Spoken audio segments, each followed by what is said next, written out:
बहुत समय पहले की बात है। एक छोटे से राज्य में एक सुंदर राजकुमारी रहती थी। वह बहुत ही प्यारी और दयालु थी और उसका मन जंगल में घूमने और प्रकृति का आनंद लेने में लगता था। एक दिन राजकुमारी महल के पास स्थित एक सुंदर तालाब के किनारे घूम रही थी।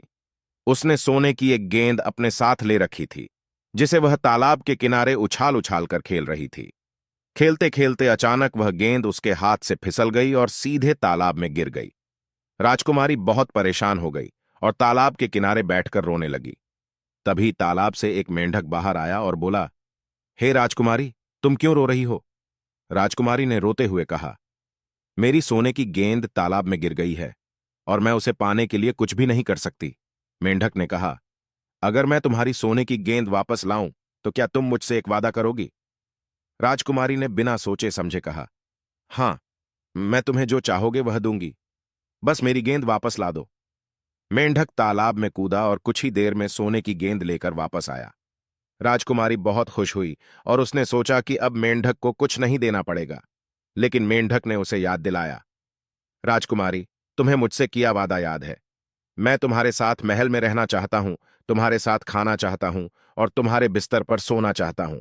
राजकुमारी को यह सुनकर बहुत अजीब लगा, लेकिन उसने वादा किया था, इसलिए उसे मानना पड़ा। वह मेंढक को महल में ले आई और अपने पिता राजा को सब कुछ बताया। राजा ने कहा, राजकुमारी, तुम्हें अपना वादा निभाना होगा।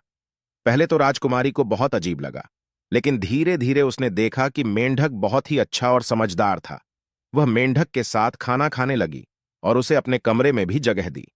एक रात मेंढक ने राजकुमारी से कहा, अगर तुम सच में मुझसे प्यार करती हो तो मुझे एक चुंबन दो।